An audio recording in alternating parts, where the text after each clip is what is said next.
Baik Bapak Ibu, malam hari ini kembali kita melanjutkan kupas tuntas yang akan membahas mengenai masalah kitab Yakobus, dan tanpa terasa kita sudah ada di pasal yang kedua. Minggu yang lalu di sesi yang pertama, Yakobus memulai dengan membahas tentang masalah kemuliaan Tuhan. Di sana diberikan perintah, do not have faith in our glorious Lord Jesus Christ with partially. Yang dalam terjemahannya dikatakan, janganlah mengamalkan iman di dalam kemuliaan Tuhan kita Yesus Kristus dengan memandang muka atau membeda-bedakan. Nah, ilustrasi atau alasan yang diberikan adalah mengenai satu peristiwa dalam perkumpulan, bukan arisan, bukan di rumah siapapun, tetapi di rumah ibadah, sinagog. Nah, di sana ada ilustrasi dua orang. Seorang dengan cincin emas dan pakaian yang berkilau. Mereka dipersilahkan duduk di tempat yang baik. Itu tanda, berarti dihormati. Kemudian dikatakan ada seorang yang miskin dengan pakaian yang buruk.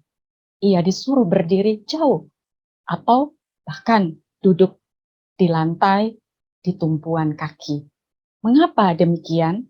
Mengapa memandang muka ini bisa terjadi di tengah-tengah orang percaya, bahkan saat ini juga terjadi di tengah gereja Tuhan? Karena sikap memandang muka dalam pengamalan iman itu bisa terjadi karena kita gagal untuk melihat dan gagal untuk berada di dalam kemuliaan Tuhan kita, Yesus Kristus. Baik, kita akan lanjutkan sesi yang berikutnya malam hari ini, tetap bersama dengan Pastor Philip Suciadi Cia. Kami persilahkan kepada Pak Philip. Terima kasih. Nah, sekarang kita akan kembali melanjutkan di dalam pasal 2. Di dalam pasal 2. Jadi kita masuk ya. Terima kasih Ibu Afnita sudah merangkumkan apa yang kita sudah bahas. Nah,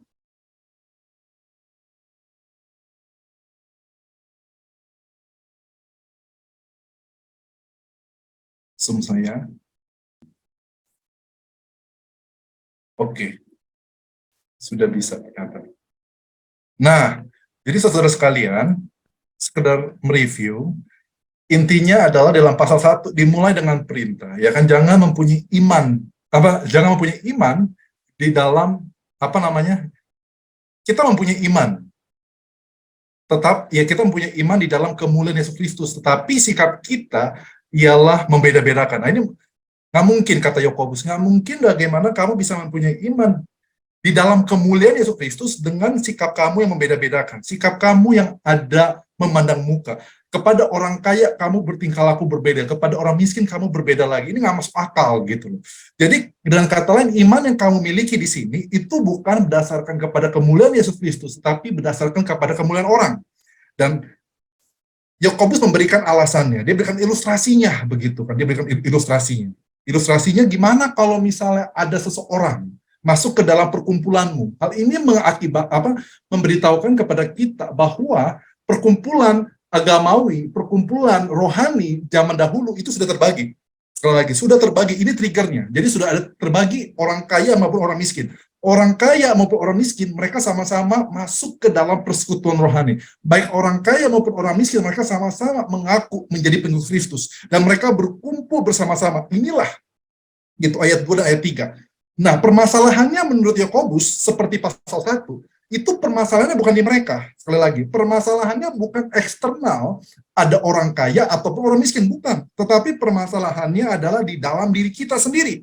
Bagaimana kita meresponi, bagaimana kita bersikap ketika ada orang kaya maupun ada orang miskin datang. Nah, ini disampaikan oleh pasal di dalam ayat yang kedua dan ayat yang ketiga oleh Yakobus. Nah, sekarang kita masuk yuk. Nah, ini menarik nih. Jadi Yakobus ini menariknya adalah dia memberikan alasannya, dia memberikan argumentasinya. Jangan kamu sekali-sekali mempunyai iman, ya kan, yang didasarkan pada kemuliaan manusia, bukan kemuliaan Tuhan. Nah, itu dia menarik. Dia kasih alasannya, dan dia menariknya kasih alasannya itu, kalau saudara perhatikan, ayat 4 sampai ayat 7 diakhiri oleh tanda apa? Ayat 4 sampai ayat 7 diakhiri dengan tanda apa, Bapak Ibu? Tanda Betul tanya. ya. Tanda tanya. Betul. Diakhiri dengan tanda tanya, tanda tanya, tanda tanya, tanda tanya. Kenapa diakhiri dengan tanda tanya? Ini sebetulnya rhetorical questions. Gitu loh. Jadi jawabannya apa? Semuanya apa? Jawabannya apa? Ya, ya, ya, ya. Jadi ini sebetulnya pertanyaan retorikal. Jadi pertanyaan retorikal, kenapa menggunakan pertanyaan retorikal? Jadi sebetulnya Yakobus itu begitu pandainya sehingga dia tidak perlu menyerang begitu secara belak-belakan. Dia hanya skakmat. Dalam istilah caturnya cuma skakmat. Coba kamu pikirkan baik-baik. Saya mengajukan pertanyaan, ya kan? Pertanyaan ini pertanyaan retorikal yang sebetulnya jawabannya iya, gitu loh. Iya kan? Ayat yang keempat jawabannya iya. Ayat yang kelima jawabannya iya. Ayat yang keenam jawabannya iya. Ayat yang ketujuh jawabannya iya. Jadi kalau kamu jawabannya iya, mau nggak mau, kamu tidak boleh mempunyai iman yang berdasarkan kemuliaan manusia, tetapi kamu harus memiliki kemuliaan, kamu harus meletakkan iman kamu pada kemuliaan Tuhan. Caranya apa? Kita lihat bagaimana buktinya kamu itu tidak membeda-bedakan. Nah, sekarang kita masuk alasannya yuk. Nah, kita buat sekarang. Bapak Ibu kita lihat yuk, kita baca ya. Jadi gini Bapak Ibu, kalau belajar Alkitab itu simple. Kita pelajari kata demi kata dulu. Mana kata pertama, mana kata kedua, dan kata ketiga, dan selanjutnya. Kita caranya belajar seperti itu. Oke, menurut Pak Ishak Moses, di dalam Yakobus 2 ayat yang 4, kata yang saya biru-birukan di sini apa, Pak? Kata yang saya biru-birukan ini apa? Oh, yang ayat 4 ya Pak, bukan ayat 5. Hijau Pak. Oh betul, yang saya bukan betul Pak, mohon maaf Pak, yang saya ijo-ijokan betul Pak. Jadi betul, yang saya ijo-ijokan di dalam ayat yang keempat itu apa Bapak Ibu? Pak Moses, kata apa pertama kali yang saya ijo-ijokan? Kamu jamak Pak, ini Betul. kalian. Bapak saudara sekalian, kenapa ini penting Bapak Ibu? Kenapa kata kalian ini penting untuk kita pelajari? Kenapa Bapak Ibu? Jawabannya begini Bapak Ibu. Kenapa ini penting? Kenapa Bu Iin ini penting? Kenapa kata kalian jamak ini penting menurut Ibu Iin? Apa yang Yakobus hendak sampaikan kepada kita?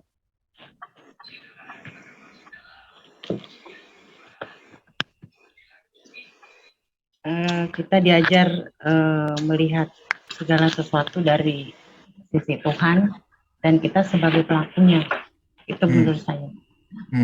Bapak Ibu sekali lagi konteksnya adalah di sini kita perhatikan di gereja ini memiliki apa, dosa apa Bapak Ibu? Membeda-bedakan. Pandang muka, membeda-bedakan betul ya. Yang menariknya Bapak Ibu, ini dia. Yang menariknya apa? Yang membeda-bedakan itu bukan satu orang loh. Semua. Tapi banyak apa Bapak Ibu perhatiin nggak? Pakai kata apa? Pakai kata ganti orang ke berapa? Jamak Bapak Ibu, Pak Sebulon, Pak Ishak, Pak Yoyo. Ini jadi dengan kata lain banyak orang di dalam gereja itu mengalami kesesatan gitu. Banyak orang di dalam gereja itu berbuat dosa. Banyak orang di dalam gereja itu memandang muka. Hidup tidak berkenan kebenaran Allah. Jadi bukan hanya satu orang, Bapak Ibu. Iya kan? Tidakkah kalian, bukan kamu, tidakkah kalian membuat perbedaan-perbedaan? Kesimpulannya apa? Jadi sebetulnya perbedaan-perbedaan ini, dosa perbedaan-perbedaan ini telah meresap di mana Bapak Ibu? Telah meresap di mana? Telah meresap di gereja. Dan yang ngelakuin ini bukan hanya satu orang, tapi banyak. Pernahkah Bapak Ibu melihat seperti itu? Yang berdosa itu bukan satu orang, tapi komunitas. Ada banyak gitu, kita bingung, kok komunitas ini kok kacau sekali ya? Komunitas ini, ada kelompok ini, ada orang banyak ini terus-menerus berdosa dan berdosa. Ini dia yang menariknya adalah apa? Menurut Yakobus, dosa ini bukan hanya dilakukan oleh orang, tapi banyak orang. Ini dia, kita harus hati-hati. Apakah kita termasuk orang ini? Iya kan? Termasuk komunitas ini? Termasuk kelompok ini, itu kan? Dikatakan tidakkah kalian, ini dia, kalian banyak orang. Jadi banyak orang saudara sekalian. Kita mau hidup benar itu sulit karena bukan hanya tantangan dari segi eksternal, tetapi juga internal. Sekali lagi, faktor eksternal kita hidup di dunia sangat sulit karena kita berusaha jadikan diri kita itu tidak bercacat, ya kan, tidak bernoda. Karena dunia itu berusaha melemahkan iman kita. Dunia berusaha membuat kita itu komplain kepada Tuhan. Dunia itu berusaha membuat kita itu menyerah. Tetapi ini menariknya, bukan hanya dunia di luar gereja, tetapi di dalam tembok gereja pun ada masalah. Nah itu dia, sehingga kita bingung. Ketika kita di gereja ada masalah dosa, di luar gereja ada masalah dosa. Betul nggak Bapak Ibu? Di luar dan di dalam gereja ada masalah dosa. Ini dia. Dosanya di sini dikatakan apa? Tidakkah kalian, saudara sekalian, membuat perbedaan? Membuat perbedaan. Nah ini dia, membuat perbedaan. Jadi, ini Bapak Ibu. Kenapa kata membuat perbedaan ini saya warnain Bapak Ibu? Coba saudara sekalian pikirkan. Kenapa? Jangan Bapak Ibu bilang, karena Pak Philip yang warnain ya, Pak Philip yang jawab lah. Nah, menurut Bapak Ibu, ketika kita melihat ini, kenapa ini penting? Tidakkah kalian, bukan hanya satu orang, tapi banyak, membuat perbedaan? Kenapa kata membuat perbedaan ini penting? Kenapa jadi Bapak Ibu perhatiin ya, saya itu galinya kata demi kata. Gitu, berurutan. Kenapa saya hijau-hijaukan? Menurut Bapak Ibu apa sih? Kenapa ini penting? Mungkin Pak Jolion?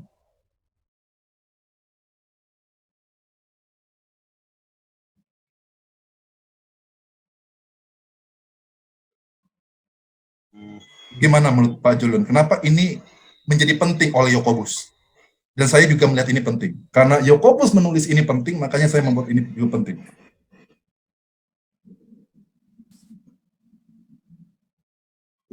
Gimana Ibu Nina? Silakan Pak Jolion.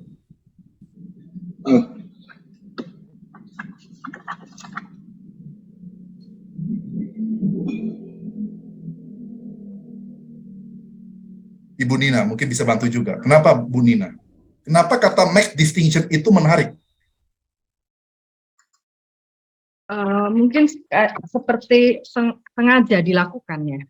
Kayak Maksudnya sengaja dilakukan seperti apa tuh? make distinction ini kayak saya sih ngelihatnya di kata make-nya ya. Jadi kayak seperti perbuatan itu sudah tahu bahwa itu tidak baik, tetapi seperti sengaja dilakukan. Bapak Ibu, ini dia perhatiin nggak? Oke, silakan. Mungkin ada Pak Ishak Moses ingin sampaikan, silakan Pak.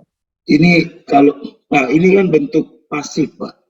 Betul. Berarti orang banyak ini dibentuk, jadi mereka bukan secara aktif melakukan itu, tapi kayak kalau menurut saya berkomentar mungkin mereka dibentuk seperti itu oleh pemimpin atau kondisi budaya atau apapun itu Pak, sehingga secara pasif itu sudah jadi sebuah budaya bersama Pak, apa begitu ya Pak?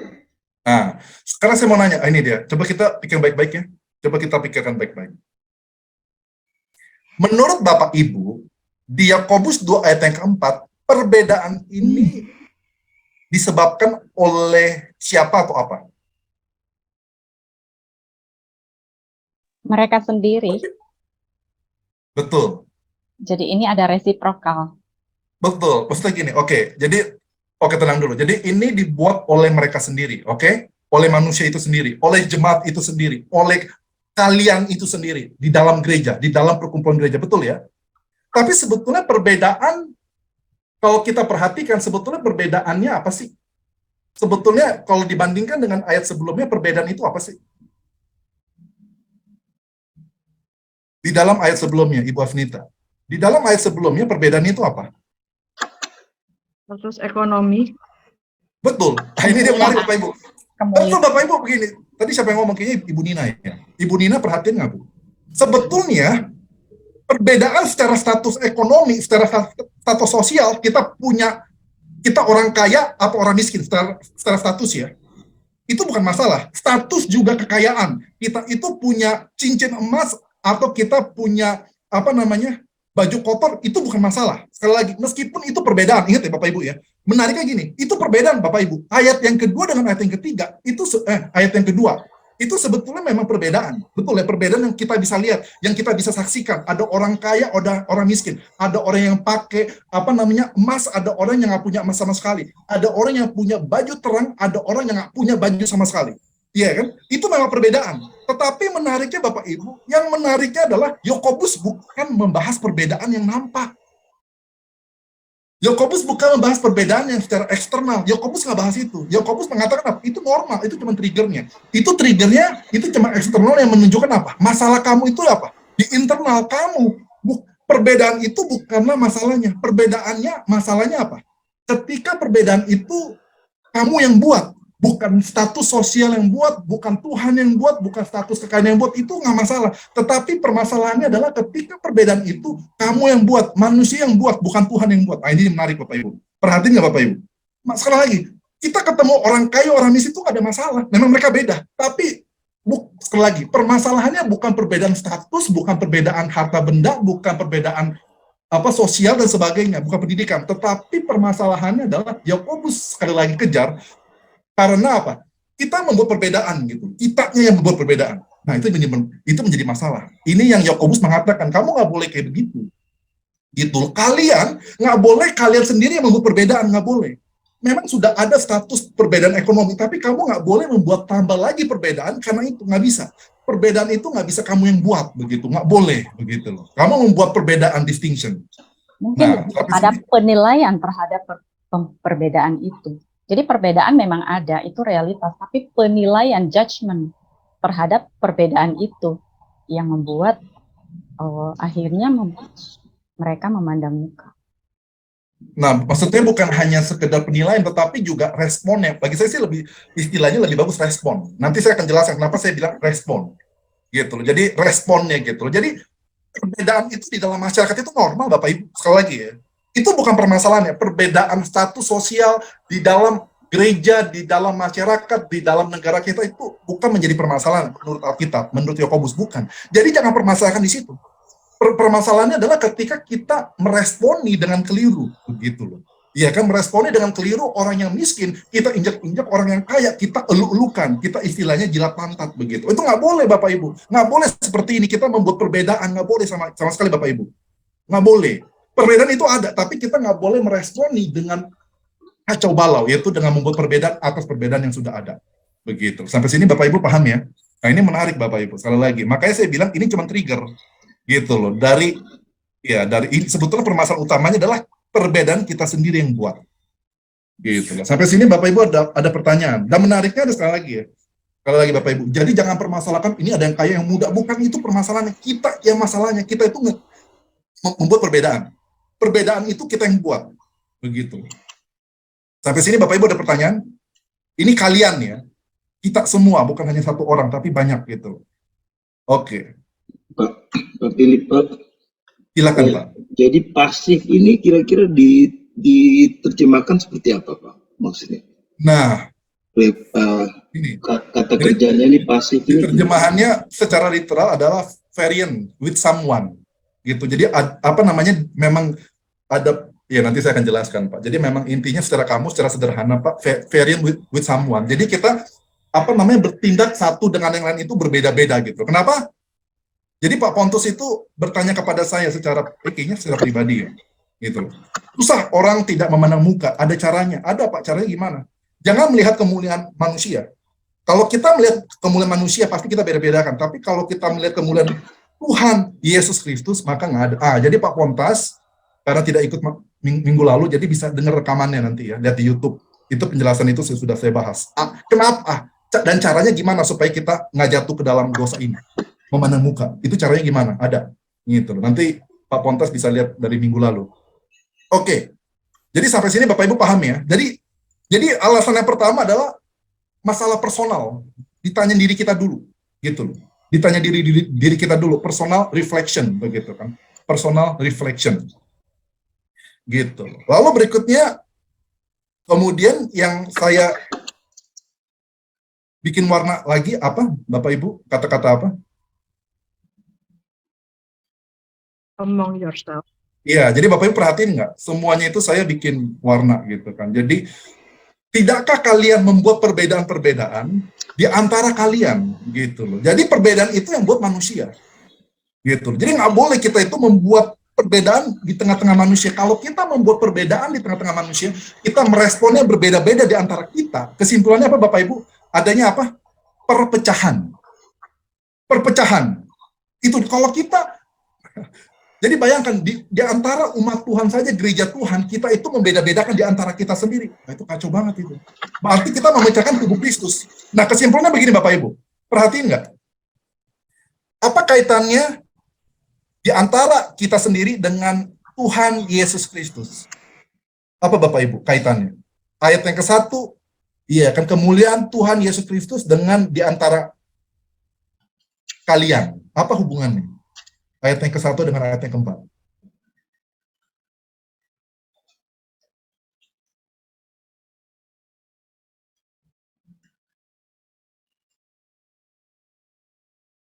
Silakan Bapak Ibu. Apa hubungannya?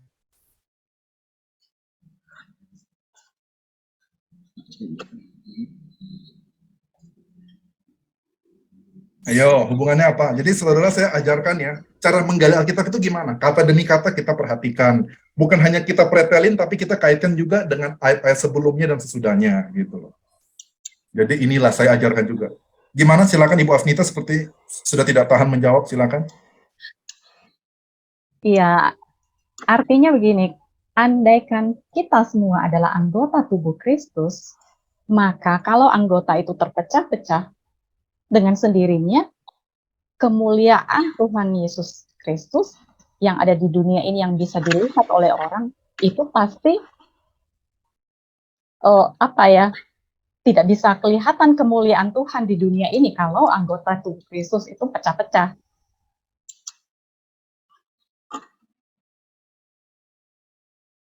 Ada lagi Bapak Ibu?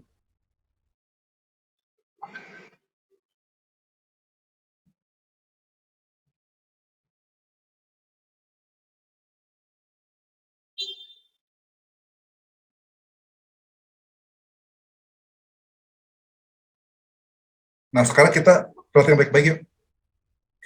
Yesus itu datang untuk siapa, Bapak Ibu?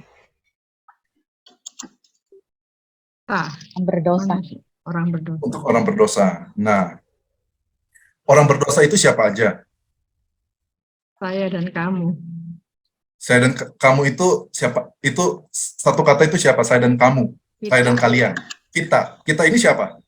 Jadinya semua orang ya. Jadi Yesus itu datang untuk semua orang. Kalau semua orang di dalam konteks Yakobus adalah apa? Di dalam pasal 2. Yesus datang untuk orang berdosa, baik itu orang kaya yang berdosa maupun orang miskin yang berdosa. Betul ya? Dan itu seperti kata Afnita. Jadi ketika Yesus itu datang mengorbankan dirinya, dia melayani, dia tidak memandang muka. Dia pokoknya hanya lihat kamu itu orang berdosa. Kamu itu butuh keselamatan baik. Tapi Tuhan tidak pernah memandang status sosial kita.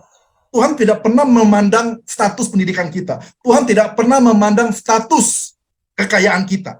Tuhan tidak pernah memandang status ataupun kedudukan kita. Nggak pernah gitu. Nggak pernah. Jadi siapapun kita orang berdosa, kita membutuhkan Tuhan. Dan Yesus datang menyelamatkan kita, mati untuk kita, mengorbankan dirinya untuk semua. Orang kaya, orang miskin. Semuanya itu ya. Bayangkan. Jadi ketika Yesus, ya kan, Yesus mati untuk semuanya. Yesus itu, singkat cerita apa? Yesus itu mempersatukan kita semua. Dari berbagai macam apa, Bapak Ibu? Berbagai macam latar belakang, berbagai macam pendidikan, berbagai macam suku, berbagai macam status sosial, baik itu kaya maupun miskin. Itu semua disatukan. Iya kan? Nah, itu dia. Ketika kita melihat Yesus begitu loh, Tuhan yang adalah Yesus yang adalah Tuhan dan Raja atas kita semua, kalau kita memandang dia, maka kita akan satu. Bapak Ibu, kita akan satu begitu loh. Karena kita tahu bahwa Tuhan kita saja, Raja kita saja, itu mempersatukan kita semua. Dia melayani semuanya tanpa ada membeda-bedakan. Tetapi menariknya apa? Ya kan? Menariknya apa? Ketika kita memandang kemuliaan manusia, kita itu sebetulnya sedang mengoyak-ngoyak apa yang Tuhan sudah persatukan. Kita itu sedang menghancurkan apa yang Tuhan sudah kerjakan dengan baik. Kita itu sedang memisah-misahkan apa yang Tuhan sudah eratkan. Nah, ini menarik Bapak Ibu. Karena apa? Kita itu menjadi Tuhan, gitu kan. Ketika kita membuat perbedaan di antara kita, berarti kita itu menjadi apa Bapak Ibu? Menjadi Tuhan. Kita itu dikatakan apa? Nanti dikatakan apa? Kita menjadi hakim. Sebetulnya yang hakim itu Tuhan. Jadi ketika manusia ingin menggantikan posisi Tuhan, manusia menggantikan kemuliaan Tuhan, bukan kemuliaan Tuhan lagi, tapi menjadi kemuliaan Tuhan. Bukan kemuliaan Tuhan lagi, tapi menjadi kemuliaan manusia. Yesus itu bukan lagi menjadi Tuhan, tapi kita yang menjadi Tuhan. Dan Yesus bukan lagi menjadi Raja, tapi kita menjadi Raja. Bukan Yesus lagi yang menjadi hakim, tapi kita menjadi hakim. Akibatnya apa? Di antara kita, Bapak Ibu, ada apa? Perpecahan. Adanya perpecahan, adanya sakit hati, adanya kepahitan, adanya perpisahan, adanya olok-olok, adanya marah-marah dan sebagainya, Bapak Ibu. Nggak bisa bersatu. Kenapa? Karena kita yang menjadi Tuhan atas komunitas kita. Kita yang menjadi Tuhan atas kehidupan bersama. Kita yang menilai. Kita yang membuat perbedaan. Harusnya kita bukan membuat perbedaan, tapi kita harusnya hidup di dalam kesatuan yang Yesus sudah buat kesatuan itu. Bapak Ibu paham sampai sini ya? Bapak Ibu perhatiin nggak kaitannya itu ayat 1 dengan ayat 4 itu sangat dalam Bapak Ibu. Jadi bahkan permainan kata-katanya ya kan, permainan kata-katanya apa? Kemuliaan Tuhan Yesus Kristus itu nyambung semua Bapak Ibu dengan ayat yang keempat. Gitu loh. Jadi janganlah kita menjadi Tuhan atas komunitas kita. Tapi biarlah Tuhan yang menjadi Yesus yang menjadi Tuhan atas komunitas kita. Kalau kita atau kita menempatkan orang lain menjadi raja, menjadi pemimpin atas komunitas kita, hancur. Hancur, Bapak Ibu. Karena manusia tidak pernah bisa memimpin manusia dengan bagus. Tapi manusia hanya bisa melayani sesamanya dengan baik. Ini menarik, Bapak Ibu. Nah, itu dia. Jangan sekali-sekali biarkan Yesus itu menjadi pemimpin kita. Dan biarlah kita, tugasnya apa? Saling melayani. Ya, baik, tugas kita itu saling melayani. Bukan kita menjadi pemimpin dengan cara apa? Membuat perbedaan. Kamu seperti ini, saya seperti ini, dan sebagainya. Nggak bisa, Bapak Ibu. Itu nggak bisa. Oke, sampai sini Bapak Ibu ada pertanyaan?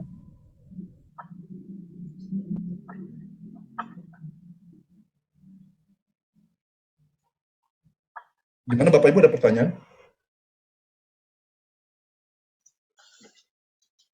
Oke, sudah jelas ya? Oke, kalau sudah jelas kita masuk. Nah, ini dia. Jadi nggak cukup nih, dikatakan apa? Kita itu membuat perbedaan di antara kita semua. Kita itu membuat perbedaan. Dan dikatakan apa? Kita itu menjadi apa Bapak Ibu? Jadi apa? Hakim. Menjadi hakim. Nah, sekarang siapa di sini kita sering menjadi hakim? Menilai orang ini salah. Menilai orang ini layak untuk dipuji, menilai bahwa kan orang ini layak untuk kita asingkan dan sebagainya begitu. Siapa begitu? Kita membuat perbedaan. Kita itu menjadi ketika kita membuat perbedaan, ketika kita memandang muka, sebetulnya apa? Ini personal reflection gitu. Kamu sadar nggak? Sebetulnya kamu itu sudah menjadi hakim loh. Tuhan bukan lagi Yesus itu bukan lagi menjadi hakim, tapi kamu yang menjadi hakim.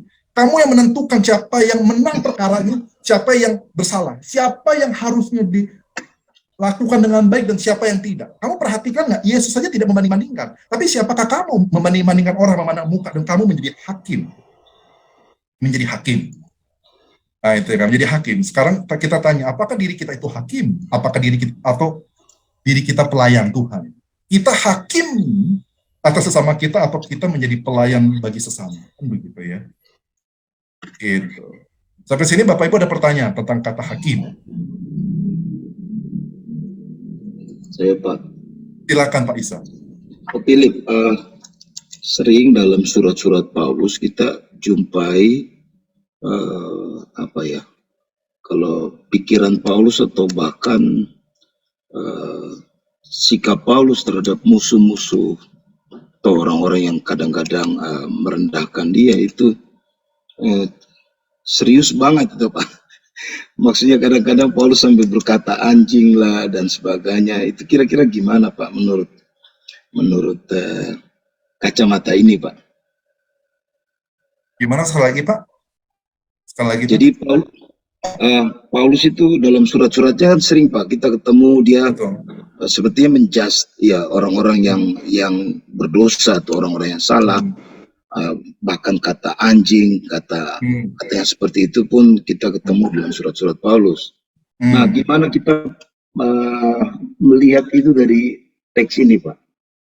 Nah, menurut Bapak Ibu, ini dia. Kenapa Paulus itu bisa mengatakan, bisa keras gitu loh, bisa mengatakan kamu itu adalah seperti anjing gitu. Bapak Ibu ingat nggak, kenapa Paulus mengatakan, melabeli beberapa orang itu dengan kata-kata seperti itu?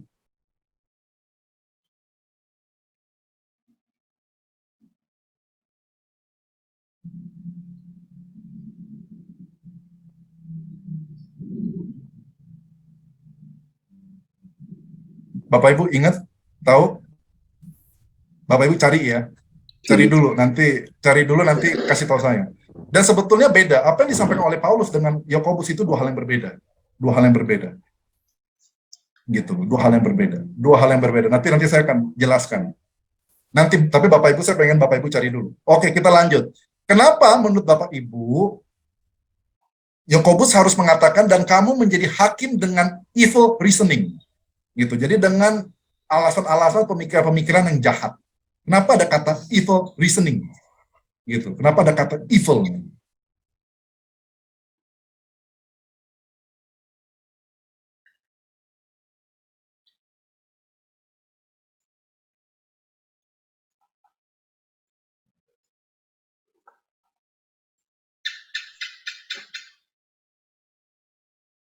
Kenapa Bapak Ibu? Kenapa ada kata evil reasoning? Ayo silakan Ibu Nina. Mungkin seperti ingin menegaskan bahwa kita itu punya potensi untuk punya pikiran atau punya alasan-alasan yang jahat untuk melakukan pembedaan-pembedaan dengan orang lain. Sudah kayak melekat di dalam kita gitu, bahwa kita itu cenderung memiliki hal-hal yang jahat dalam diri kita terhadap orang lain.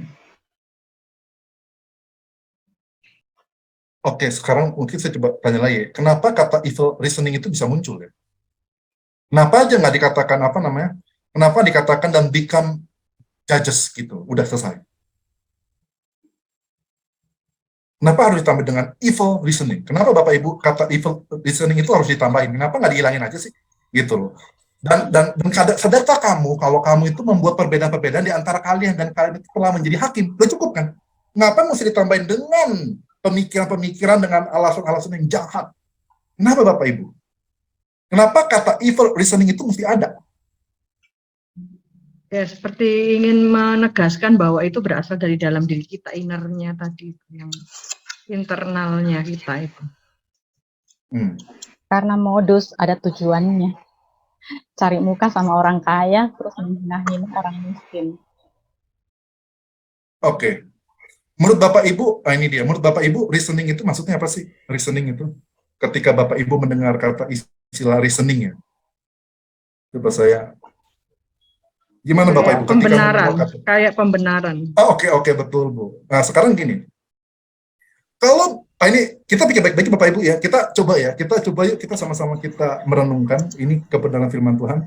Mencari pembenaran. Nah, ketika seseorang mencari pembenaran, nah itu dia Bapak Ibu ya, dengar baik-baik. Ketika orang itu mencari pembenaran, seperti kata Ibu Nina, orang itu tahu nggak kalau dia salah? Iya, tahu. Tahu. Makanya dia merasa butuh dibenarkan. Nah itu dia Bapak Ibu. Cari alasan. Betul. Bapak Ibu sadar nggak? Kita sering kali kayak gitu loh. Termasuk kita, maka saya bilang kali kita. Kita udah tahu ini salah, tapi kita cari pembenaran gitu. Kita mencari. Saya waktu itu pernah mengajar di sebuah kampus minggu ini. Jadi saya bilang apa gitu. Kita sering kali itu nggak taat sama Tuhan gitu. Kita tahu kita itu sebagai hamba Tuhan harus taat sama Tuhan. Amin Bapak Ibu ya. Kita sebagai budaknya Tuhan harus taat sama Tuhan. Tapi ada satu ibu-ibu yang mengatakan, Pak, bagaimana Pak kalau ada hamba Tuhan yang menyatakan seperti ini? Roh penurut tetapi daging lemah. Nah itu bagaimana? Gimana betul kan? Kita kan hamba Tuhan. Tetapi gimana gitu loh? Ya maksudnya ketika kita dicobai oleh pencobaan, ya kan? Tetapi dikatakan apa? Ya akhirnya kita melihat gitu, ada hamba Tuhan yang mungkin dicobai dan dia mengatakan gitu kan, roh memang penurut tetapi daging lemah. Itu gimana dong? Kita kan budak Tuhan. Nah itu dia. Gimana dong Bapak Ibu? Nah sekarang kita coba tanya yuk, ya makanya waktu itu kasih ilustrasi. Nah coba ya contoh, Pak Ishak Moses, contoh. Pak Ishak Moses sama Ibu Nina ya, coba ya, Pak Ishak Moses dengan Ibu Nina contoh, misalnya punya pembantu di rumah, terus Bu Nina dengan Pak Ishak Moses mengatakan, Mbak, jangan lupa ya, nyuci mobil, karena nanti mobil mau dipakai gitu loh, mau dipakai pentingnya, jadi pengen kelihatan bersih, mobil sudah kotor gitu, nanti 2 jam lagi, soalnya saya mau pergi nih pakai mobil. Jadi Pak Ishak Moses dengan Ibu Nina, ini pembantu ya, bukan budak ya, pembantu bukan budak. Saya mohon dibersihin ya. Terus berikutnya setelah menyampaikan seperti itu, 2 jam kemudian Pak Ishak Moses dengan Ibu Nina datang, lihat mobilnya kan. Pas lihat mobilnya, ternyata masih kotor. Padahal mobil mau dipakai, mau langsung pakai untuk pergi. Ketemu orang begitu. Terus berikutnya Mbak Nina dengan Pak Ishak Moses karena melihat mobil masih kotor, mau dipakai apalagi secepat mungkin, ya kan. Terus berikutnya udah makin gelisah kan. Jadi gimana nih saya pakai mobilnya? Terus kemudian singkat cerita, Mbak Nina pasti dengan Pak Ishak Moses ngapain? Ketika lihat mobil kotor, apa yang dilakukan? Pertama mungkin marah ya. Marah. Terus berikutnya habis marah kemudian ngapain? Tanya nggak? Apa ya tanya? Tanya ya. Kenapa? Tanyanya Ya. apa? Tanyanya apa? Kok masih kotor mobilnya? Ya. Bayangkan Bapak Ibu, ketika Ibu Nina nanya kok masih kotor sama pembantunya. Tapi pembantunya ngomong apa? Roh memang penurut tetapi daging lemah. Gimana menurut Bu Nina? Ketika ini pembantu ngomong begitu loh. Roh penurut Bu, tapi daging lemah. Gitu. Jadi gimana Ibu Nina kalau misalnya dengar pembantu ngomong begitu? Ini pembantu Kristen. Potong gaji. Gimana Pak Ishak? Kalau saya nanti kalau dia mau makan, mungkin alasannya nanti hujan lagi, kotor lagi. Jadi kalau dia mau makan, saya bilang, nanti kalau kamu makan bentar lapar lagi, jadi nggak usah makan. Gitu. Jadi Bapak Ibu perhatikan nggak Bapak Ibu? Kenapa Bapak Ibu bisa marah? Jawabannya kenapa Bapak Ibu bisa marah dan menghukum mereka? Kenapa Bapak Ibu bisa marah? Alasan saja. Terus Betul. udah disuruh. Betul. Ini sebetulnya alasan-alasan aja gitu. Pembenaran harus dilakukan. Ini menjadi tugas kita. Ini menjadi tanggung jawab kita untuk memuliakan Tuhan. Ini menjadi tanggung jawab kita untuk menjaga tubuh Kristus. Ini menjadi kewajiban kita untuk hidup saling bergandengan tangan. Itu menjadi tugas kita. Gitu kan. Tetapi ketika kita membeda-bedakan, Tuhan Yesus saja tidak membeda-bedakan. Tapi ketika kita membeda-bedakan, kita sudah tahu kita salah. Tapi kita benarin. Ya kan memang kan, ya kan orang ini kan kaya, gitu kan. Kasih persetujuan besar. 70% dari pengeluaran kita ditunjang oleh beliau, gitu kan. Bahkan 90% pemasukan gereja dari dia persepuluhan. Ini orang kaya begitu. Wajar dong. Bapak Ibu perhatiin nggak? Kita itu seringkali membuat pembenaran gitu. Bapak Ibu perhatiin nggak? Otak kita itu seringkali kita udah tahu ini keliru. Kita nggak boleh berdosa. Kita harus tunduk kepada Tuhan. Kita harus memelihara kesatuan. Tapi perhatiin nggak Bapak Ibu? Ada aja gitu loh. Ketika daging kita lemah gitu kan. Kita buat aja gitu loh. Kita buat apa Bapak Ibu? Kita buat pembenaran. Bisa lah begini. Bisa lah begitu. Ya kan roh penurut tapi daging lemah. Ini kan orang penting. Ini kan penyokong gereja. Ini gimana kalau misalnya orang ini nggak ada? Jadi kita mengandalkan kepada kemuliaan manusia, bukan kemuliaan Tuhan. Kita mengandalkan kepada kekayaan manusia, bukan kekayaan Tuhan. Kita mengandalkan hikmat manusia, bukan mengandalkan hikmat Tuhan. Padahal kita tahu ketika kita mengandalkan manusia, Firman Tuhan mengatakan apa? Terkutuklah mereka yang mengandalkan manusia. Betul ya? Di dalam kitab Yeremia. Kita sudah tahu kita akan dapat kutukan, tapi kita tetap saja kita masih melakukan. Kenapa Bapak Ibu? Nah, ini dia. Karena kita lemah iman Bapak Ibu, karena kita lemah iman, kita letakkan iman kita bukan di dalam Tuhan, tapi pada kekayaan, pada uang, pada kuda-kuda, pada koneksi, sehingga kita menjadi lemah iman, sehingga kita berbuat dosa. Ketika kita berbuat dosa dan kita membuat pembenaran dari diri sendiri, itu mulanya di mana Bapak Ibu? Di sini. Kita meletakkan iman di pribadi yang salah. Bukan Tuhan, tetapi manusia. Nah, itu dia. Sehingga kita, ini berkembang biak nih. Dari iman, akhirnya kemana-mana gitu. Dari iman ke tindakan, kepikiran, pembenaran, alasan, semuanya ngaco semua. Karena iman, bukan imannya, tapi dasar iman kita kepada siapanya itu yang keliru. Maka Bapak Ibu perhatiin ya. Jadi udah tuh. Karena kita salah meletakkan iman kita, maka akhirnya kita menjadi, ini dia, membenarkan diri kita sendiri. Banyak itu. Mencari pembenaran atas kesalahan-kesalahan kita. Sampai sini Bapak Ibu ada pertanyaan?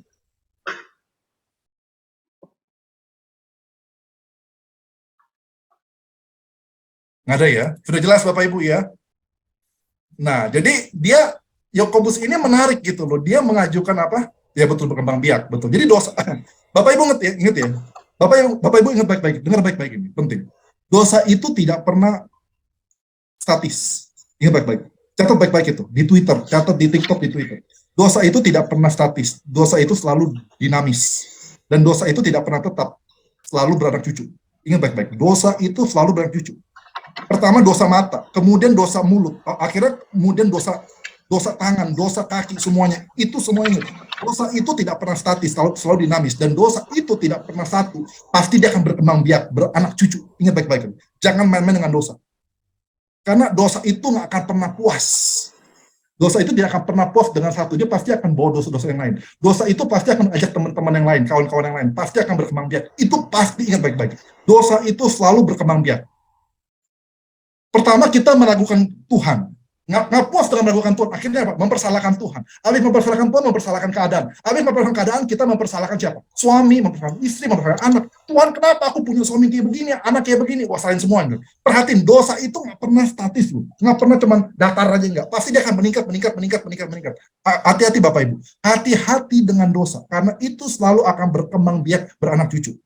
Itu hati-hati Bapak Ibu. Jadi ini kata Yakobus gitu kan. Ini kata Yakobus ya. Gitu, bukan kata saya selalu bilang, ini kata Yakobus.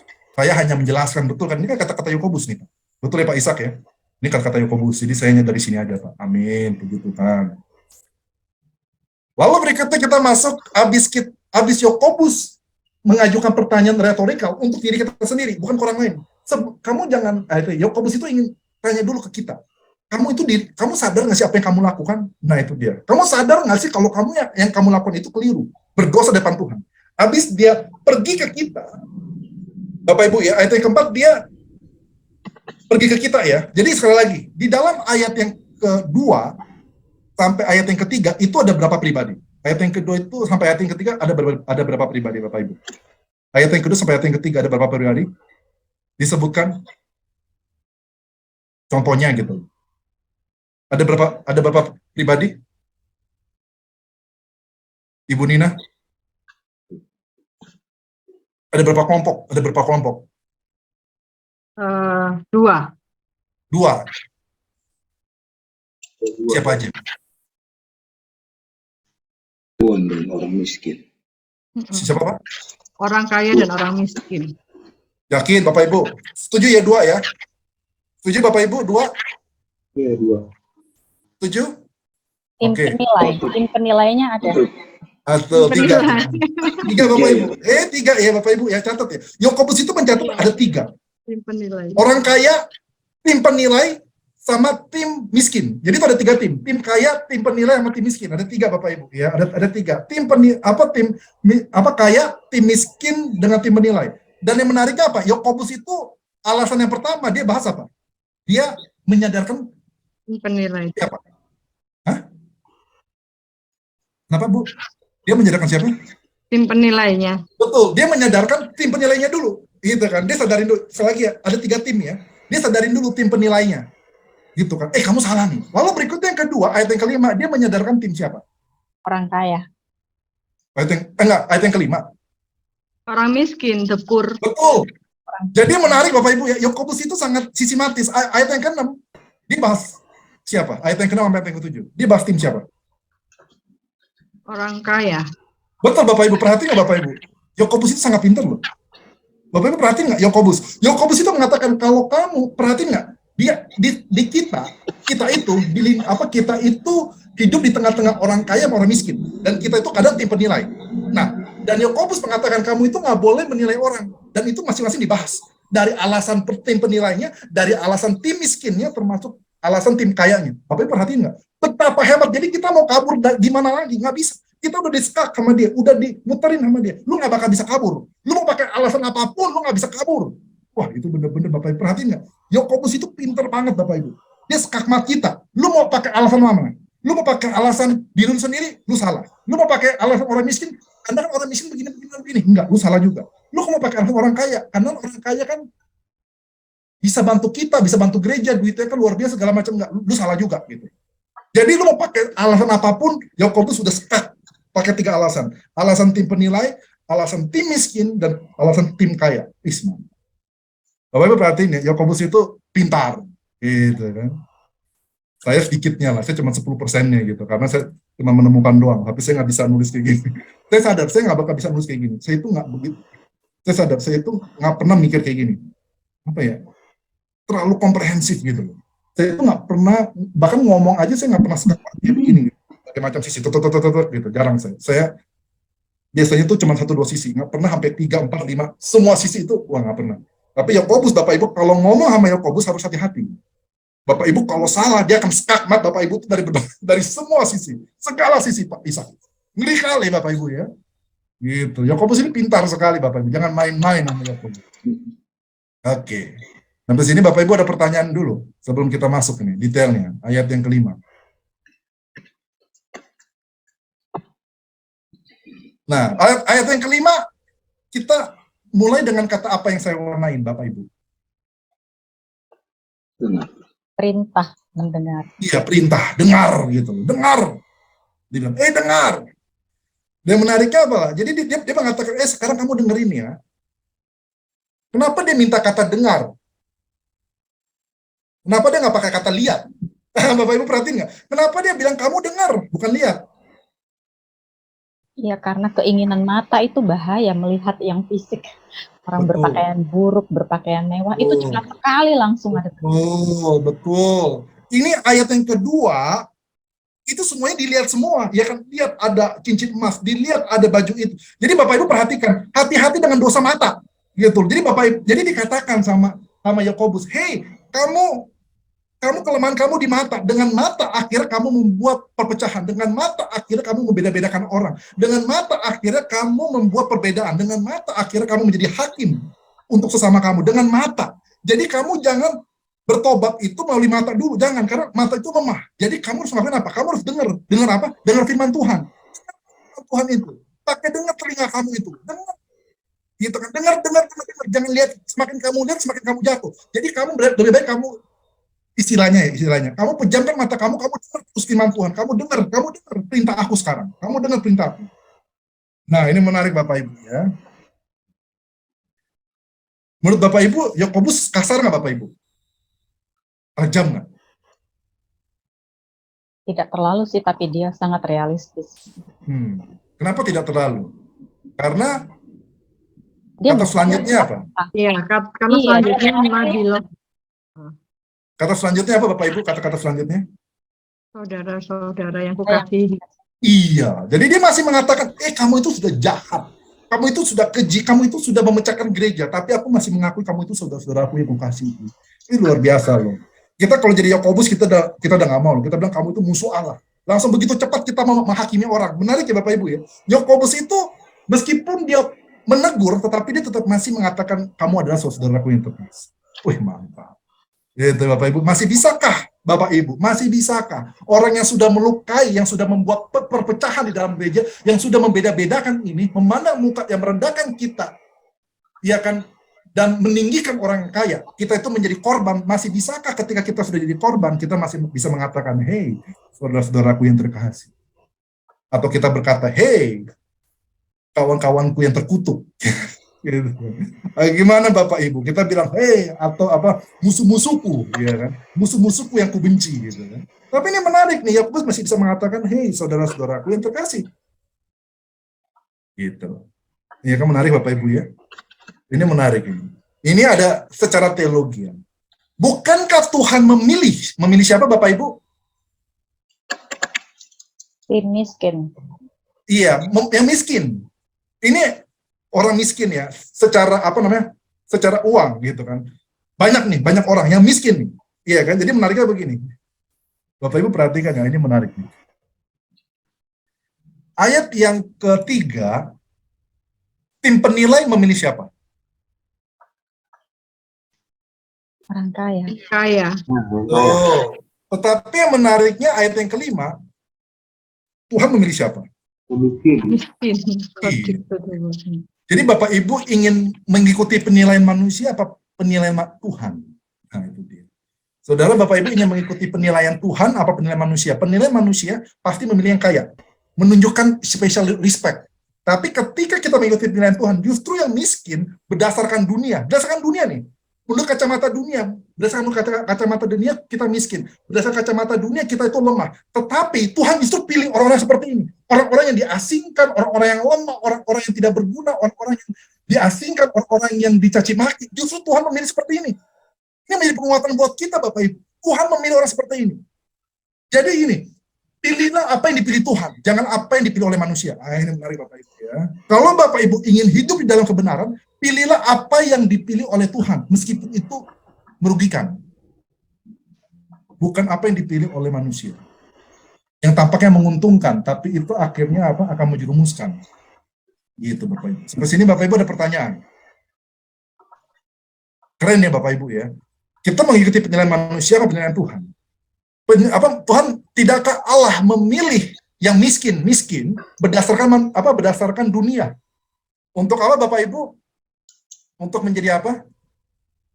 Untuk menjadi, perhatiin ya, poor sama rich. Lalu berikutnya ini dunia, miskin menurut dunia, tetapi kaya menurut apa? Bapak Ibu, di dalam apa Bapak Ibu? Kerajaan surga. Sebelum ada kerajaan surga, ada apa? Pak Philip, Nah, apa Pak? ini hanya berpikir ini ya Pak, berpikir liar Pak.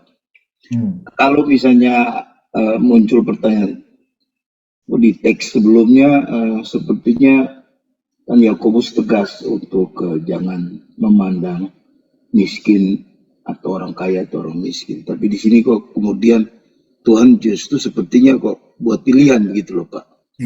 Kenapa? Nah, ini dia Pak. Tenang Pak. Yakobus sudah tahu Bapak akan tanya begini. Makanya dia dibahas di dalam ini Pak. Kalimat terakhir. Dan juga ayat 9 dan ayat 12. Sudah dibahas Pak. Tapi nanti Pak. Nanti saya akan masuk ke sana.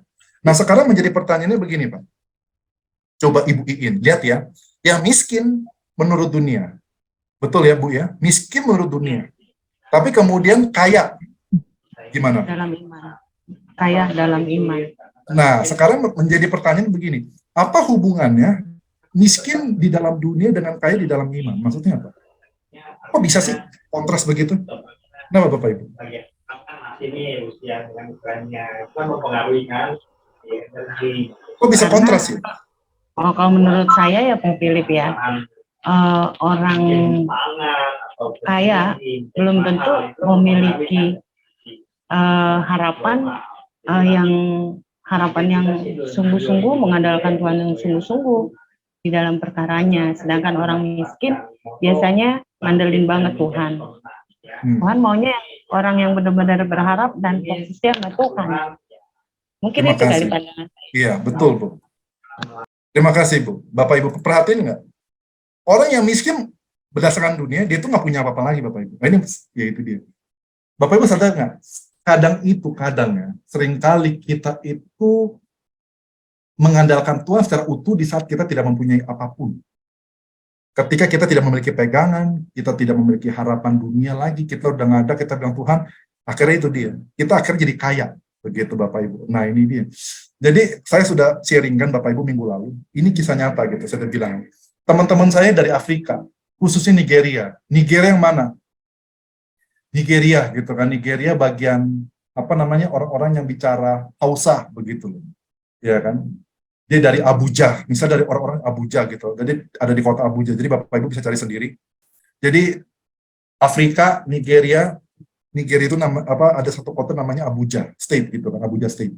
Dan itu menariknya adalah Bapak Ibu, dan itu teman-teman saya mengatakan sendiri dari sana. Mereka itu tiap hari bisa makan saja itu udah bersyukur. Jadi mereka itu tiap hari aja tuh bisa makan saja udah bersyukur. Jangankan tiap hari, bahkan bisa makan siang aja, itu udah bersyukur. Bisa dapat makan siang, terus berikutnya malam, bisa tahu mau makan apa, bisa tahu aja ya, mau makan apa, bisa mau belanja, itu udah bersyukur. Karena seringkali mereka dari sekali makan ke makan yang kedua, di dalam satu hari, itu mereka mengalami kesulitan. Dan jadi akhirnya apa? Mereka itu ketika mengalami kesulitan, mereka itu udah bilang, kesusahan itu, penderitaan itu, kesesakan itu membantu mereka itu untuk bertumbuh secara iman. Sekali lagi Bapak Ibu, kalau Bapak Ibu itu ingin seringkali Tuhan itu membentuk iman kita melalui penderitaan. Justru kekayaan, justru kenikmatan, justru kenyamanan itu mematikan iman. Nah itu Bapak Ibu, sekali lagi. Justru kenyamanan itu mematikan iman. Justru iman itu bertambah ketika hidup di dalam ketidakpastian. Nah itu dia Bapak Ibu.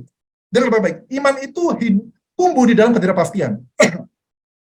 Seringkali, ini dia, catat baik-baik. Seringkali dunia, manusia pengen tahu masa depan. Pengen pasti masa depan. Betul Bapak Ibu ya? Kita ingin pasti masa depan kita. Betul ya Bapak Ibu ya? Tapi kalau Bapak Ibu ingin tahu pasti masa depan kita, maka kepastian akan masa depan kita, maka akan menghalangi pertumbuhan iman kita. Jadi sekarang pertanyaan begini, Bapak Ibu ingin bertumbuh di dalam iman, atau Bapak Ibu ingin mengetahui secara pasti masa depan Bapak Ibu? Jujurlah, termasuk saya akuin, saya itu kadang lebih memilih, Tuhan, saya ingin tahu masa depan saya secara pasti, jadi saya bisa persiapan. Tapi sekali lagi, iman itu bertumbuh secara maksimal di tengah-tengah ketidakpastian. Ketika kita nggak tahu masa depan kita seperti apa, kita nggak tahu anak kita seperti apa, kita nggak tahu cucu kita seperti apa, kita nggak tahu kesehatan kita seperti apa, kita nggak tahu pekerjaan kita seperti apa, masa depan kita nggak tahu perusahaan kita seperti apa di masa depan. Kita nggak ada yang tahu. Tuhan, aku nggak tahu, aku udah berjuang. Itu dia, justru di saat kita nggak tahu, iman itu akan bertumbuh secara maksimal. Tapi seringkali kita rela menjual iman kita untuk mendapatkan kepastian. Kepastian ekonomi, kepastian status, kepastian masa depan, kepastian apapun juga. Padahal kepastian membunuh iman. Iman itu bertumbuh di dalam ketidakpastian. Karena tidak pasti, akhirnya kita mengandalkan Tuhan. Tuhan, aku tidak tahu, aku udah sakit bertahun-tahun, tapi aku percaya kepada Tuhan. Tuhan mau sembuhkan aku bersyukur. Kalau tidak, aku akan tetap mengikut Tuhan sampai akhir. Iman bertumbuh di dalam ketidakpastian. Di dalam pergumulan, iman itu akan semakin bertumbuh, akan semakin kuat di dalam pergumulan. Justru di dalam kenyamanan, justru akan melemahkan iman kita, Bapak Ibu. Makanya di sini, miskin menurut dunia, tapi itu membuat kita kaya di dalam iman, Bapak Ibu. Ini kaya. Seringkali kita balik ya, Tuhan nggak apa-apa deh gue miskin secara iman. Yang penting gue kaya menurut dunia. Betul Bapak Ibu ya?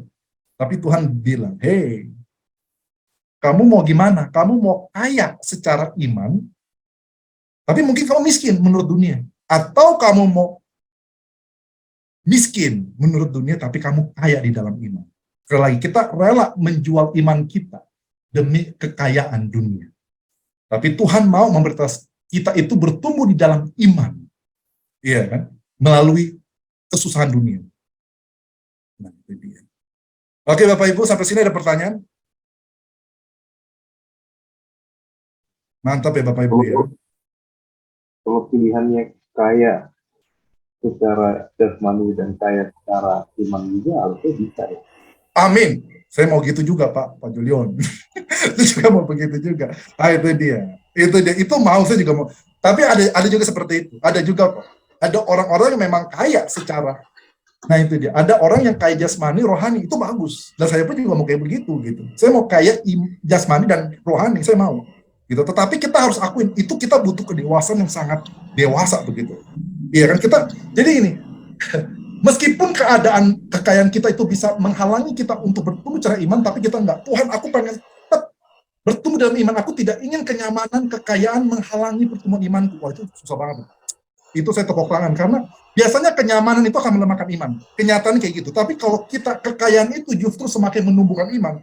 Oh, itu luar biasa. Semakin kita kaya, semakin kita takut Tuhan. Semakin kita kaya, semakin kita memuliakan Tuhan. Semakin kita kaya, semakin kita takut dosa. Nah, itu ada nggak Bapak Ibu? Ada, tapi jarang. Ya kan, adanya semakin kita kaya, kita semakin tidak takut akan Tuhan. Semakin kita kaya, semakin kita meninggalkan Tuhan. Semakin kita kaya, semakin kita melupakan Tuhan. Semakin kita kaya, semakin kita tidak mencari Tuhan. Biasanya begitu. Itu normalnya kayak begitu. Gitu. Susah sekali Bapak. Bisa kaya rohani, bisa kaya iman. Tapi susah banget. Karena memang naturnya adalah kekayaan itu melemahkan iman kita. Tapi kalau bisa kekayaan itu semakin membuat kita tuh semakin bersyukur kepada Tuhan, bukan semakin melupakan Tuhan, wah itu bagus. Kalau Bapak Ibu semakin diberkati Tuhan, semakin ingat Tuhan, pengen datang, ya kan, ibadah, pengen ikut kupas tuntas, terus Tuhan, aku udah kaya nih, aku udah nggak butuh apapun, aku pengen belajar terus, aku udah disembuhkan, aku mau belajar terus, wah itu. Biasanya Bapak Ibu, kalau kita udah kaya, ngapain lagi Bapak Ibu? Pengen kaya lagi, betul Bapak Ibu ya, nggak puas gitu, kayak saya udah bilang kan, kayak paman saya kan kaya minta ampun. Orang terkaya yang pernah saya ketemu, tapi detik ini. Gitu. Jadi, dia nggak puas gitu, padahal sudah usia 80-an, tapi masih mau cari lagi. Kekayaan, padahal udah punya hotel di mana-mana gitu, tapi nggak puas gitu Bapak Ibu. Tapi kalau Bapak Ibu bisa, udah kaya, bilang Tuhan, saya mau stop, dan saya ingin melayani Tuhan, saya ingin fokus kepada Tuhan. Wah itu bisa, tapi jarang. Biasanya orang tidak puas dengan kekayaannya, ingin mencari lagi. Diberikan kekayaan, ingin semakin mencari kekayaan, bukan mencari Tuhan. Nah, itu seringkali begitu Bapak Ibu. Itu dilemanya. Gitu. Dilemanya bukan berarti nggak boleh kaya jasmani, boleh. Tapi bisakah kekayaan? Ingat baik-baik kata-kata Mike Tyson yang saya sudah sampaikan. Mike Tyson mengatakan apa? Seringkali Tuhan menghukum manusia dengan memberikan semua yang diinginkan oleh manusia itu. Sekali lagi ya. Hukuman Tuhan seringkali memberikan semua yang kita mau. Tapi kita nggak bisa handle. Itu baik-baik. Sehingga barang-barang yang kita miliki itu menjadi berhala kita, bahkan keinginan kita, desire kita, ya kan, ketidakpuasan kita itu bisa menjadi berhala kita loh. Nah itu kan, bukan menjadi iman kita kan begitu. Oke, sampai sini Bapak Ibu ada pertanyaan? Lagi. Nah kita masuk ya. Ini kita udah mau habis nih. Udah sedih banget, nggak bisa bahas yang kedua itu. Oke. Lalu berikutnya dan dikatakan apa? Mereka menjadi orang-orang kaya di dalam iman dan menjadi apa Bapak Ibu? Ahli-ahli waris dari kerajaan Allah. Kenapa Bapak Ibu? Nah ini dia. Apakah semua orang miskin itu akan ini Bapak Ibu, ini Pak Jolion, bagus ya. Ada 4 kategori orang. Betul ya, ada 4 kategori orang. Ada 4 ya. Yang pertama, kaya secara dunia, tapi miskin. Kaya berdasarkan dunia, tetapi miskin dalam iman. Betul ya? Kaya dunia, miskin iman. Yang kedua, kebalikan. Miskin dunia, tapi kaya iman. Yang ketiga, seperti Pak Jolion katakan. Yang ketiga, Pak Jolion ya. Yang ketiga itu apa? Kaya jasmani rohani. Betul ya? Amin? Amin. Yang keempat, ini paling parah Bapak Ibu. Miskin jasmani rohani. Itu dia Bapak Ibu. Itu kena kutuk Bapak Ibu. Itu kena kutuk itu. Udah miskin jasmani rohani pula. Itu kena kutuk itu. Itu jadi pelepasan. Oke Bapak Ibu. Saya ingin ngomong begini Bapak Ibu. Apakah semua orang miskin itu akan kaya di dalam iman? Enggak. Nah ini dia. Gimana caranya miskin bisa kaya di dalam iman? Gimana caranya bisa miskin kemudian menjadi ahli waris kerajaan Allah? Gimana caranya Bapak Ibu? Mengasihi Tuhan. Nah itu Bapak Ibu di sini. Kuncinya itu. Jangan sampai udah miskin nggak sayang sama Tuhan lagi. Oh itu Bapak Ibu, itu siap banget.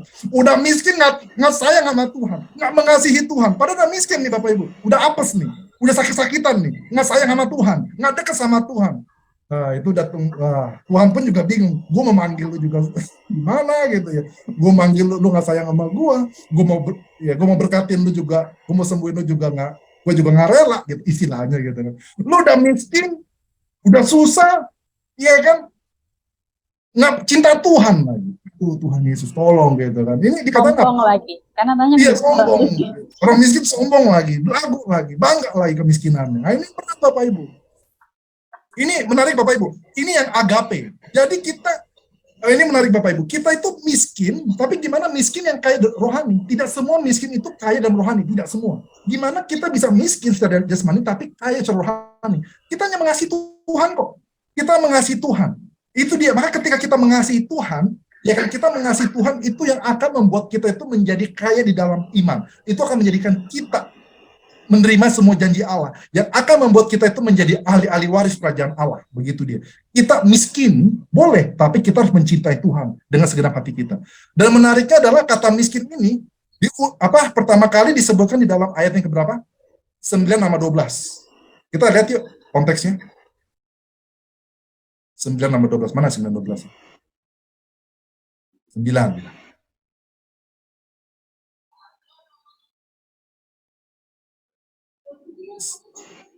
Mana itu? 9 sampai 12 ya Bapak Ibu ya. Nah. Bapak Ibu perhatiin nggak? Orang yang mencintai Tuhan itu ada 3 kemenangan yang Tuhan berikan. Di dalam ayat, ya, di dalam, ketika tadi kita lihat ya, kata mengasihi kan, kata mengasihi, iya kan, yang ia janjikan kepada mereka mengasihi dia, ini sama semua nih, kata-katanya betul ya, dengan ayat yang ke-12, dengan ayat yang tadi, ayat pasal 2 ayat yang ke-5 itu semua. Bapak Ibu perhatiin nggak? Kata-kata ini sebetulnya sama semua. Samanya di mana Bapak Ibu? Maksudnya gini, bukan sama semua sih betul. Tapi perhatiin nggak? Bagi mereka yang mengasihi Tuhan dengan kasih agape, totalitas. mengorbankan dirinya sendiri untuk Tuhan. Itu dapat berapa janji? Dapat berapa kemenangan? Bapak Ibu? Sudah Yang 3. pertama, 3 betul. Yang pertama apa? Crown of Dalam ayat Life, mahkota kehidupan. betul. Jadi Bapak Ibu perhatiin ya, dapat mahkota kehidupan. Jadi Bapak Ibu kalau menderita, ya kan, tapi mengasihi Tuhan. Mengasihi Tuhan, tidak menyalahkan Tuhan. Biasanya kita itu ketika kita menderita, kita menyalahkan Tuhan, bukan mengasihi Tuhan. Seringkali di dalam penyakit kita menyalahkan Tuhan, bukan mencintai Tuhan. Seringkali dalam kesesakan kita seringkali marah-marah sama Tuhan, bukan memuji Tuhan. Nah, itu dia Bapak Ibu, ingat ya. Jangan biarkan kesesakan kita, penderitaan kita, pergumulan kita membuat kita itu maki-maki Tuhan, bukan. Tapi justru biarlah kesesakan kita membawa kita semakin berserah, semakin berharap, semakin mencintai Tuhan. Nah, itu dia. Jadi yang pertama, hukuman lagi. Hadiahnya apa? Ibu Afnita, mahkota kehidupan. Yang kedua itu apa? Yang kedua adalah kita menjadi orang kaya di dalam iman. Lalu berikutnya yang ketiga, menjadi ahli waris di dalam kerajaan Allah. Jadi kesimpulannya apa?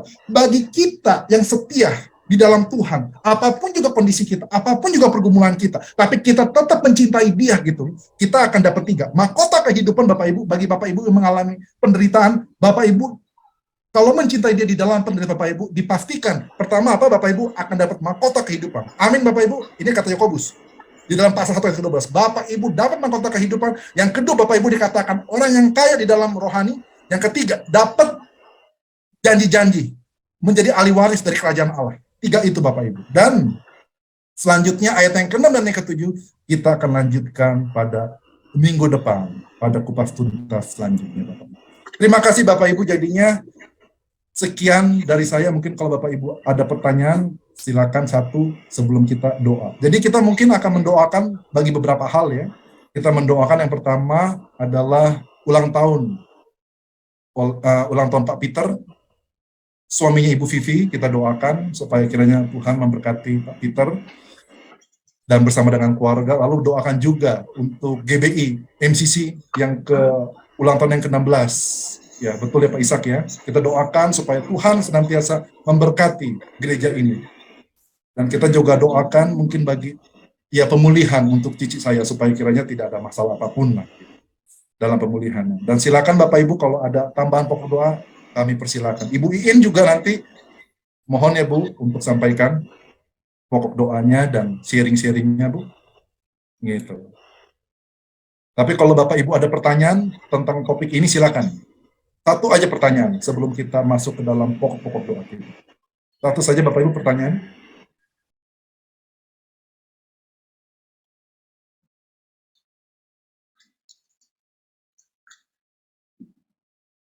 Oke, kalau tidak ada pertanyaan mungkin sudah jelas sekali atau sangat tidak jelas. Lalu kemudian cuma 2. Jadi kita akan masuk ke dalam pokok-pokok doa. Silakan Bu Iin kalau ada pokok doa yang ingin kami doakan bersama-sama. Silakan Bu. Terima kasih Pak Philip. Saya terharu banget dengar pemberitaan hari ini. Karena terus terang saya ngeluh dari kemarin tulang saya sakit Pak. Jadi itu aja sih. Saya minta tolong didoakan supaya tulang, karena saya ada di metastasi tulang juga. Itu aja sih. Supaya nggak bisa diomongin deh. Saya duduk begini aja udah bersyukur Pak. Itu aja sih Pak Philip. Terima kasih Bu. Kita doakan supaya Ibu Iin mengalami kemenangan secara jasmani juga. Kita tahu berat. Dan saya bisa bayangin Bu, jari saya aja kesobek Bu, kepotong gitu. Jadi saya kepotong kiri kanan itu udah sakitnya minta ampun. Dan apalagi saya nggak bisa bayangin itu, cici saya sakit, ibu juga sakit tulang, dan jadi ketika Tuhan mengizinkan saya sakit, saya itu lebih bisa berempati gitu, lebih bisa merasakan sedikit lagi tentang Bapak Ibu yang mengalami penderitaan lebih daripada saya. Jadi sekali lagi kita doakan supaya Tuhan jamah gitu, supaya memberikan kemenangan secara jasmani dan juga kemenangan rohani juga. Jadi Ibu bertahan Bu, setelah Ibu melewati ujian ini, Ibu dapat mahkota kehidupan. Ibu dapat mahkota Bu. Ibu dapat mahkota. Jadi mahkota kehidupan menanti ibu, iman yang besar menanti ibu, dan juga ibu sebagai ahli waris kerajaan Allah. Bukan ahli waris Jakarta. Ahli waris Jakarta aja kita senang kan. Negara Indonesia sudah senang, tapi ibu kerajaan surga, kerajaan Allah. Jadi upah ibu, berkat ibu sudah menanti begitu besar. Jadi tapi kita tak lupa terus mendoakan teman-teman kita supaya kiranya bukan hanya diberikan kemenangan rohani tapi juga jasmani. Bukan hanya jasmani tapi juga rohani. Kita doakan sama-sama Bapak Ibu. Ada lagi Bapak Ibu yang ingin kita doakan bersama-sama?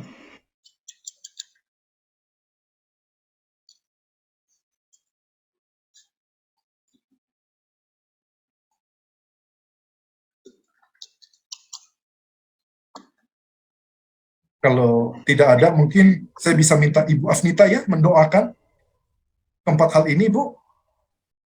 Terima kasih Ibu, sekalian saya menyerahkan selanjutnya kepada Ibu. Terima kasih Ibu.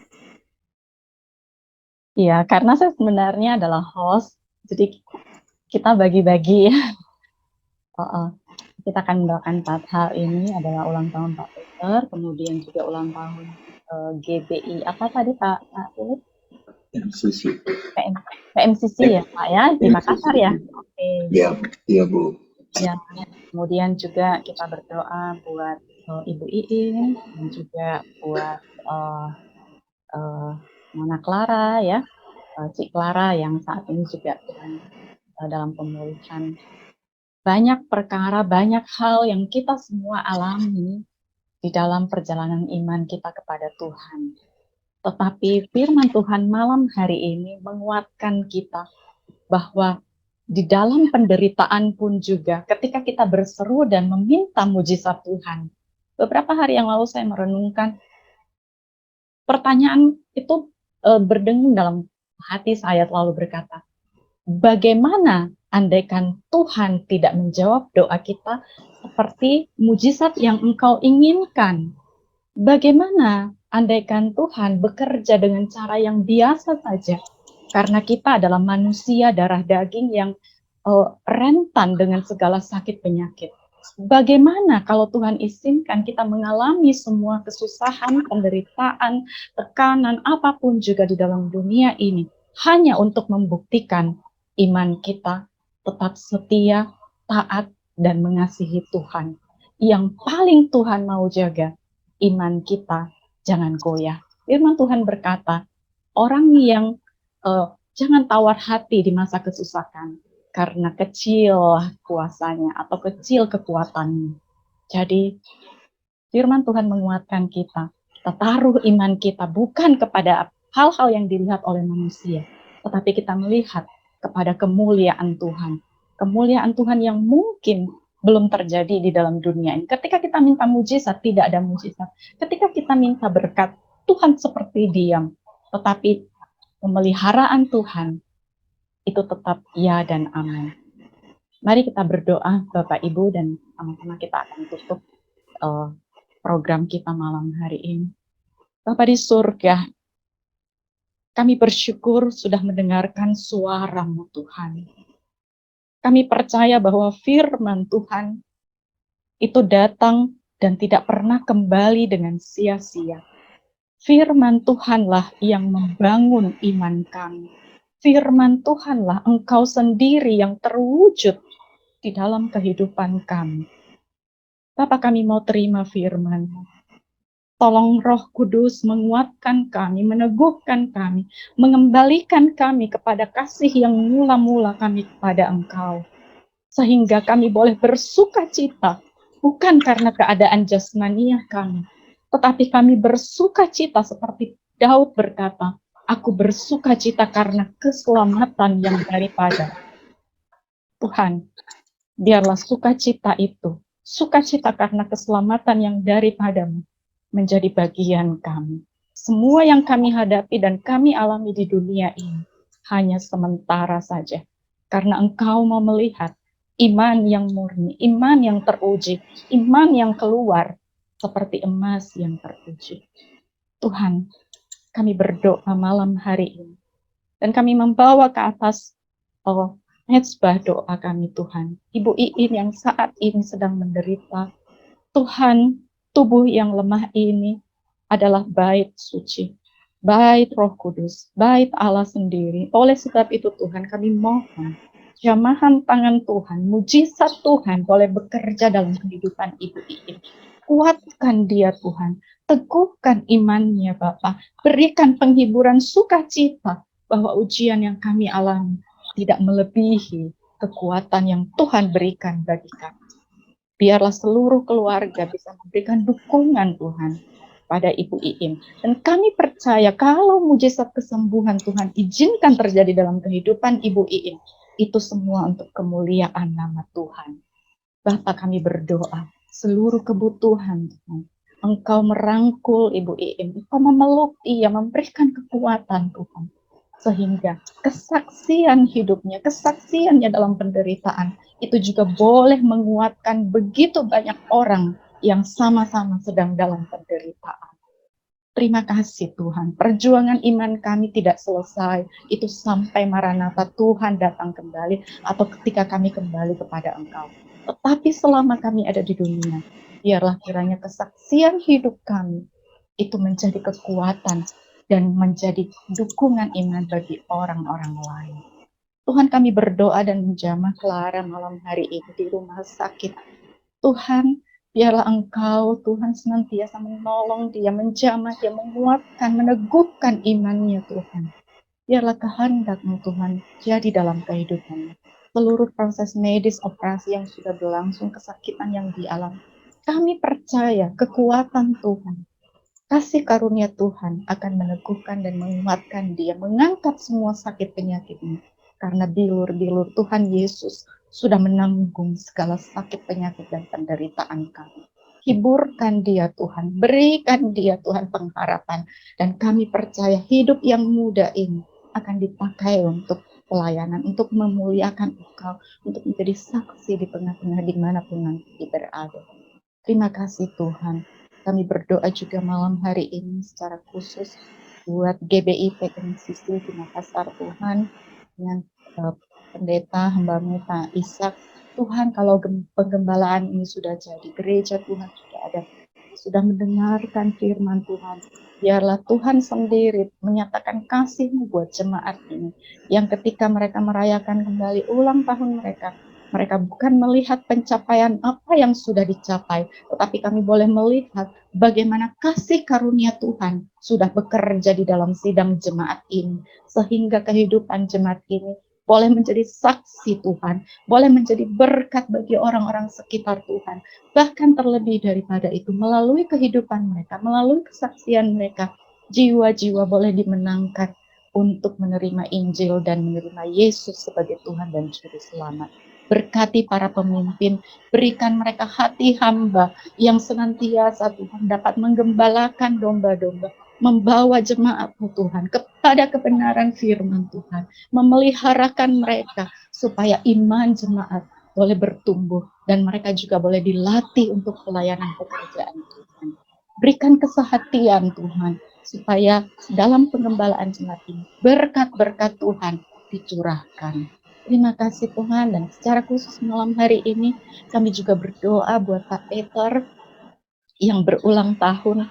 Tuhan, kami berdoa biarlah berkat Allah, hikmat Allah, kuasa Allah, karunia Allah, anugerah Allah boleh turun atas kehidupan Pak Peter, sehingga imannya boleh ditumbuhkan, sehingga dia boleh Tuhan semakin mengasihi Engkau, boleh menjadi kepala keluarga yang baik bagi istri dan anak-anak, bahwa keluarga ini boleh menjadi berkat dan kesaksian dimanapun mereka berada. Tuhan, perlindungan yang khusus kami berdoa buat anak-anak yang sedang studi di luar negeri. Tuhan, tolong pelihara mereka, jamah mereka Tuhan, supaya hidup yang muda ini juga boleh dipakai untuk menjadi berkat di dalam tangan Tuhan. Engkau memakai hidup yang muda ini menjadi saksi di dalam tangan Tuhan. Terima kasih buat keluarga Bu Vivi yang sudah melayani Engkau, baik itu di Obor Emas Indonesia, sebagai bendahara, juga Bu Vivi dalam pelayanan di Kupas Tuntas. Tuhan berkati keluarga ini. Akhirnya Bapak, kami juga berdoa buat hamba-Mu Pastor Philip Chia beserta istri Tuhan, biarlah kehidupan keluarga ini Tuhan berkati.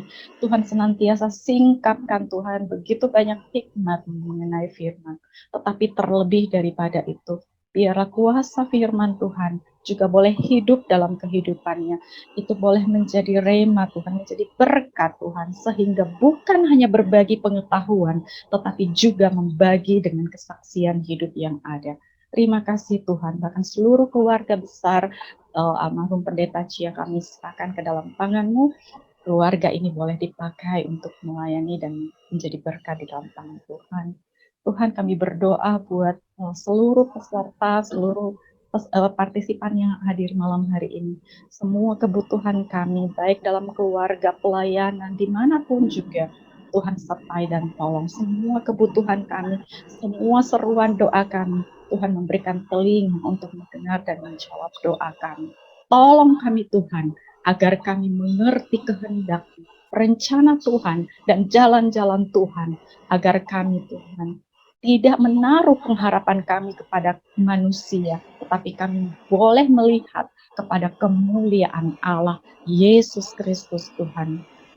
Terima kasih Tuhan, malam hari ini kami akan kembali untuk beristirahat, melanjutkan kehidupan kami masing-masing. Kiranya Tuhan menolong dan menyertai kami. Saya minta Pak Philip untuk memberikan doa berkat menutup doa malam hari ini. Mari kita sama-sama kita arahkan hati kita untuk menerima berkat dari Tuhan. Biarlah daripada kasih Allah Bapa dari semula hingga pada akhir dunia, dan biarlah pengorbanan daripada anak-Mu yang tunggal Yesus Kristus dan pernyataan dari Roh Kudus senantiasa menyertai kami di saat kami lemah, di saat kami menangis, di saat kami bergumul, di saat kami kesakitan, bahkan di saat kami mendapatkan segala, di saat kami nyaman, di saat kami mendapatkan kekayaan. Biarlah terus menyertai kami. Ingatkan kami akan semuanya berasal daripada Allah Tritunggal saja. Biarlah kami terus senantiasa diingatkan oleh firman ini dan bantu kami, supaya kiranya kami boleh menjadi komunitas, kami boleh menjadi keluarga, yang boleh saling bertumbuh, saling mendoakan, saling mengingatkan, dan saling bertumbuh di dalam pengenalan akan Engkau. Hanya di dalam nama Tuhan Kristus, kami sudah berdoa dan mengucap syukur kepada. Amin.